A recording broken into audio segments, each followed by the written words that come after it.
I am a lawyer. I'm not your lawyer, though, okay? Makes perfect sense. How can I help? Yes. So basically, there's this whole situation where a mechanic has a friend of mine's car. It's been basically the situation was they gave the mechanic about $2,500 cash to repair the engine.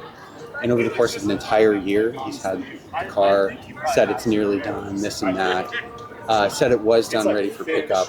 Actually went to get the car. He wouldn't move vehicles that were blocking it in, so we couldn't tow it out.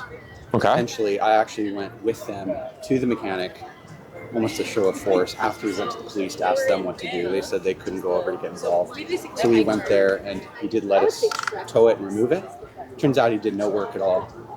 We get a call from him saying that he'll give the money back only if we sign a release of liability, so we don't sue him. We looked online. It looks like there's a whole series of situations where he's done this to other people too. Not too sure what to do. Part of me feels like we should go there because this is kind of like a small rural county where, kind of like rule of law feels a little bit different there, where it's kind of like, he said, she said type of situation.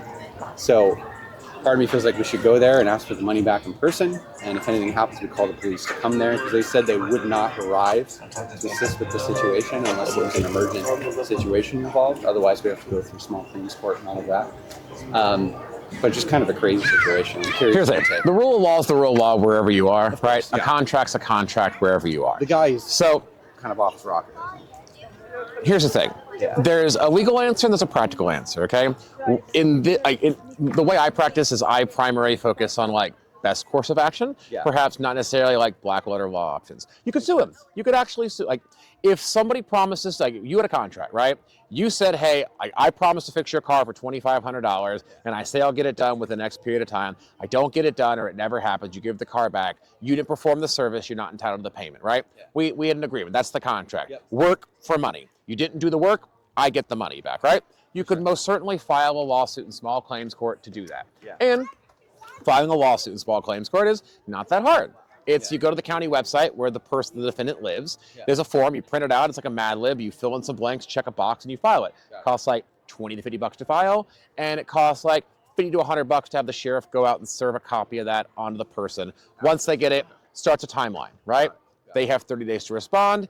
If they respond and they dispute it, then there'll be a hearing and a trial. If they don't respond, then there'll be a hearing and the judge will rule in your favor. If they don't respond, it's called a default judgment. Yeah. And then you can take that default judgment and you can ask for a garnishment, and then you could go to the bank, give it to the bank, and the bank gives you the money, or they could garnish their wages if they worked for an employer. If you worked for Walmart, I could take it to Walmart. Walmart would take withholdings out of your check and pay it to me, right? When you're self-employed, it's a little bit harder to get a garnishment against their wages because they don't have an employer to solicit it from, right?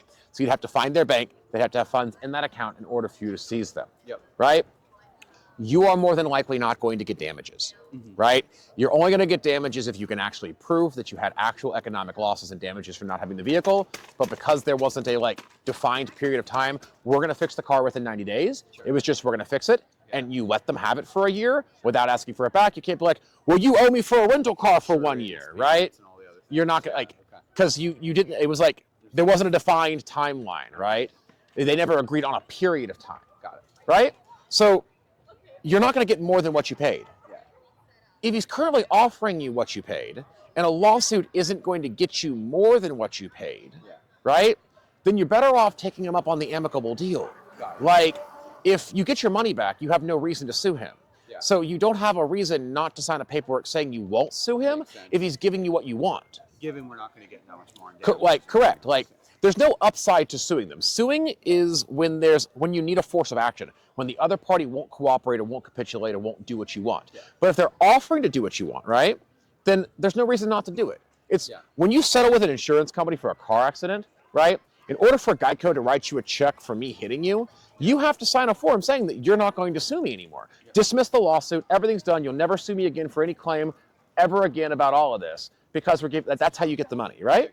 So him making you sign something saying that you're not going to sue him later for damages in exchange for giving you the money, it's not unreasonable, right? Because he doesn't want to give you $2,500 and then have you file a lawsuit and be like, well, I lost $5,000 in insurance and I had to rent a car and all these things. He's got to find a lawyer. do all the things, respond to it. Like somebody's offering you what you want, that's the best course of action. Because after you file the lawsuit, get it served, all these things, it cost you maybe $200, Yeah. right? 2,500 minus 200, now you're getting 250 Yeah. because you won't get court costs back, Of course. Yeah. right? You just end up out of pocket for something. So you're probably better off just like getting the money back, cutting your losses, signing the paperwork, and There, going about your day. there's also maybe an ethical argument here too, where it sounds like he's done this to many. Yeah, but taking it to court's not going to change the ethical argument. Taking it to court's not going to make him an honest person. Yeah. It's not going to change the Google reviews. Sure. Like it's like no one looks for a mechanic and then goes online to see if he's been sued before. Sure. Right? Leave a bad Google review. Yeah. Get your money back, and just be done with it. Right? It's amazing. But it's a lot easier if he's willing to give it to you. Yeah. Right? Take the money. Yeah. That's a lot easier than forcing him to give it to you, and faster. It's an incredible business model because I think like maybe 8 out of 10 people get their money back, or there's some ratio here.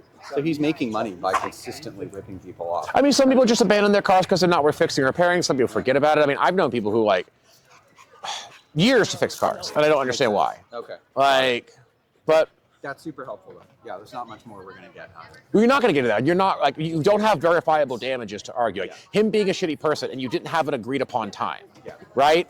So technically speaking, like, you didn't say it'd be done in 6 months. So Yeah. 6 months, 6 years, we didn't agree on a timeline. I'll fix the car. Got it. So you're not going to get anything else out of it. Yeah, Just it'll just be extra an headache attorney. and all those things. Or I guess he might have. He'd have to pay for an attorney, and then he's going to be less likely to work for you, right? You're going to pay your court fees. You're going to have to travel to that county in order to show up for court for the hearings, right? So yeah, like a hold harmless is what it's called. Ask you to sign something saying you're not going to sue me in the future based upon this in exchange for me giving you money. Got it. Pretty standard. Yeah. Okay. Given when you read what he's had Yeah, to sign, but like it's probably something pretty standard. probably. Like, or you could come up with your own release. Like, just go to like. Sure. Like this, like go online, go to LegalZoom, come up with a simple release, right? Got it. Print something out that you're comfortable with. Like, okay, I'm comfortable with this. I'll sign that. Cashier's check. Yeah. Certified funds. Got it. Okay. Sounds good. Yeah, All right. Super helpful. Thanks. Thanks man. for stopping I really by. Appreciate it. Yeah. not a problem.